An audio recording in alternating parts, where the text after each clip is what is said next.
कृष्णम वंदे जगद्गुरुम। जीवन सुरताल से राजेंद्र अग्रवाल आप सभी का स्वागत करता है। आइए बहुत ही शानदार भगवान के प्रसंग के साथ आपके सामने हैं। जिन लोगों को पसंद आए कमेंट बॉक्स में ज़रूर लिखकर बताएं। जो लोग चैनल पर पहली बार आए हैं निश्चित रूप से सब्सक्राइब करें और उन लोगों को शेयर करें जो इसका अच्छे से सदुपयोग कर सकते हैं। भगवान श्री कृष्ण कहते हैं उद्धव जी से, उद्धव मन ही सबका कारण, बंधन और मुक्ति का कारण भी यही है। भगवान श्री कृष्ण मेरे बिना पूछे ही बोल रहे थे।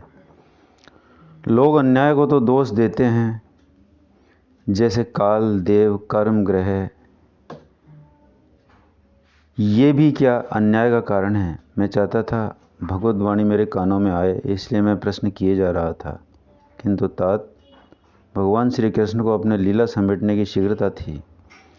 संक्षिप्त में ही उन्होंने मुझे उत्तर दिया और कहने लगे, नहीं उद्धव, मनुष्य के सुख दुख के कारण न देवता हैं, ग्रह भी मनुष्य के सुख दुख का कारण नहीं है, काल भी नहीं है। मनुष्य के सुख दुख का कारण केवल मन है। कोई किसी को सुख दुख नहीं देता, अपने मन से ही मनुष्य सुख दुख का भोक्ता बना फिरता है। इसलिए उद्धव, अपने मन को प्रशिक्षण दो, उसे पहले शुद्ध करो, अच्छे अच्छे महात्माओं का संग करो, उनके सत्संग का निरंतर श्रवण, मनन और अभ्यास करो। इससे मन की शुद्धि होगी। उद्धव, सत्संग की बहुत बड़ी महिमा है। सत्संग के बराबर कोई दूसरी साधना नहीं है। सत्संग में ही मन शुद्ध हो सकता है। मन के शुद्ध होने से प्रसन्नता बनी रहती है। इसलिए सत्संग करते रहना चाहिए। बड़े बड़े सिद्ध भी अन्य साधना को छोड़ देते हैं, पर सत्संग को भी नहीं छोड़ते। मन का कभी भरोसा मत करना उद्धव। इसलिए मैं कह रहा हूँ, सत्संग करो, सत्संग मत छोड़ो। भगवान इतना ही अंतिम में बोलकर मौन हो गए थे। मैं भी मौन हो गया। अब मुझे भी कुछ बोलना अच्छा नहीं लग रहा था।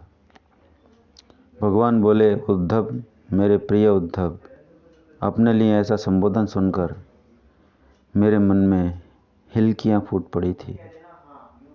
बोले, तुम बद्रीनाथ जाओ उद्धव। उद्धव बोले, क्यों?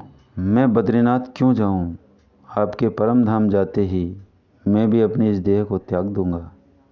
भगवान कहते हैं, मेरी आज्ञा नहीं मानोगे? ये क्या कह रहे हैं आप? इतने कठोर क्यों बन रहे हैं नाथ? मेरे अश्रु रुक नहीं पा रहे थे। भगवान ने फिर कहा, तुम बद्रीनाथ जाओ। ये आज्ञा फिर मिली मुझे, पर इस बार स्वयं भगवान के नेत्र सजल हो गए थे। बद्रीनाथ जाते समय मेरे वृंदावन भी चले जाना। वैसे वहाँ कोई नहीं होगा, क्योंकि मेरे साथ वाले सभी अपने धाम जाएंगे। मैं जब तक इस धरा पर हूँ तभी तक वो भी हैं। किंतु मेरी प्राणों से प्यारी भूमि श्री धाम वृंदावन को देखना।